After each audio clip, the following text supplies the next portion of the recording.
There are times in life that hit us when we least expect it. One day, everything feels calm, even boring, and then, before you know it, the smallest shift changes everything.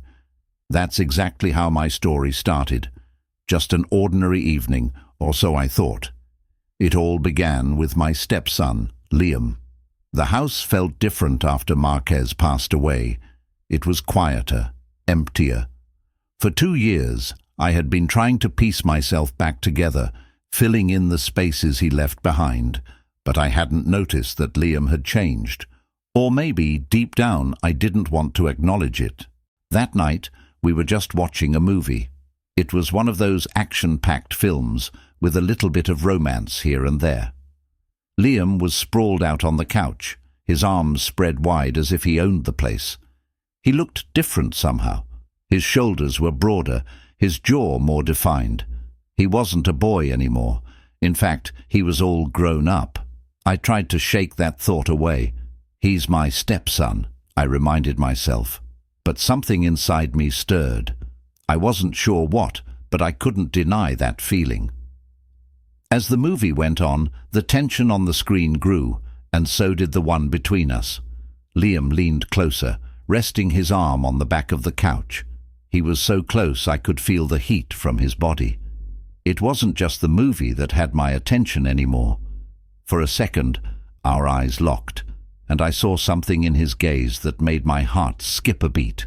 He opened his mouth to speak, and I felt the unease start to creep in. "Cassidy," he said, his voice soft and a little uncertain, "I want to tell you something." I turned to face him, my heart suddenly racing. "Yes, Liam?" I asked, though my voice trembled. I just want to thank you," he said, looking down for a moment, gathering his thoughts. "You've been here for me since Marquez died. You didn't have to, but you did. And because of you, I never felt alone in this house. I never felt like I was left behind." His words hit me harder than I expected. The truth in them, the raw emotion, made me feel incredibly vulnerable. I forced a smile, though my heart wasn't smiling. "Of course, Liam," I replied, trying to sound calm. "I'm glad you're here." But he didn't look away from me. "Me too," he said, his voice deeper now. "Seeing you here, it makes me feel at ease." The air between us felt thick, heavier somehow. For a second I wondered if he felt it too. Then he pulled his hand back a little, like he had realized how close we were. But his eyes didn't leave mine. And that's when it hit me. He wasn't a boy anymore. He had changed, and so had I. But I wasn't ready for that. Not yet.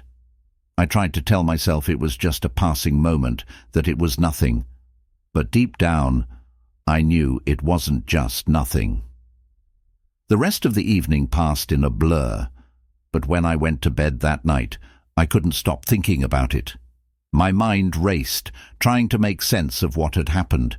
It was as if everything that had felt so certain in my life had shifted, and now I was standing on unsteady ground. A few days passed, but things didn't go back to normal. Liam started acting differently, more open, more present. At breakfast, he was talking more than usual, his eyes constantly finding mine. He started doing things around the house that he'd never done before.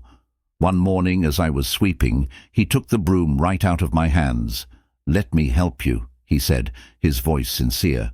"I know you handle everything by yourself. You shouldn't have to. You're just one person."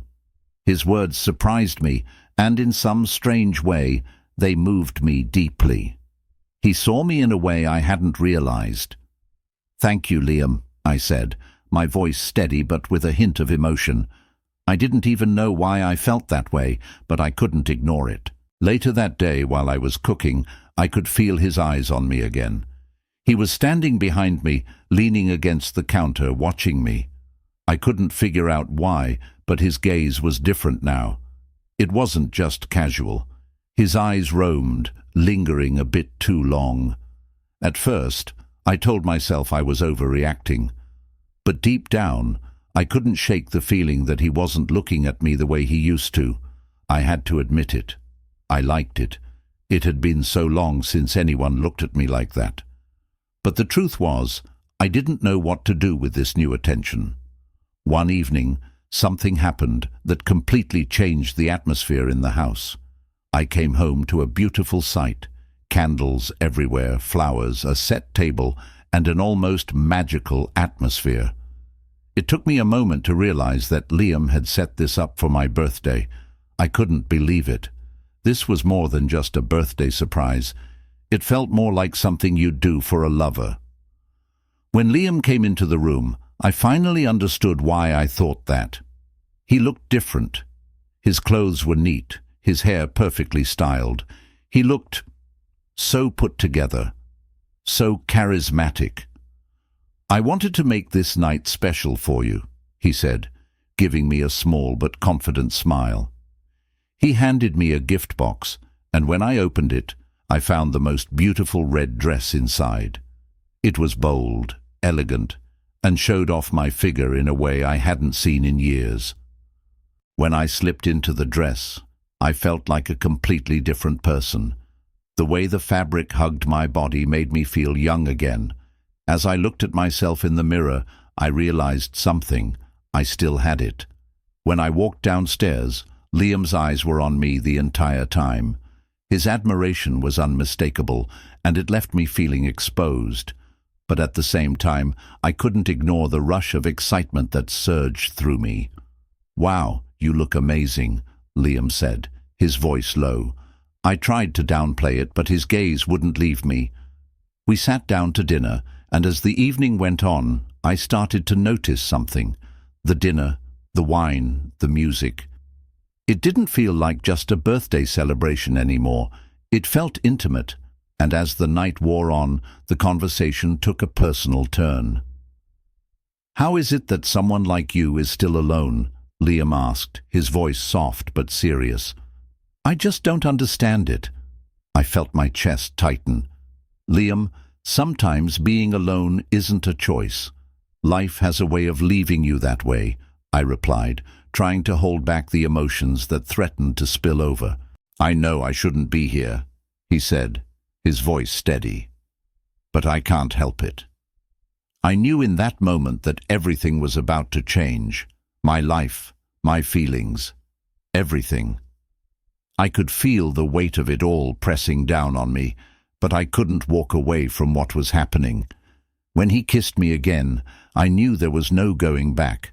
The boundaries that had once existed between us were gone, and in that moment I realized that this night would mark the beginning of a new chapter. If you've made it this far, you're probably just as curious as I am about what happens next. Trust me, this story is far from over. Make sure to subscribe to my channel, hit that notification bell, and leave your thoughts in the comments below. You won't want to miss what comes next.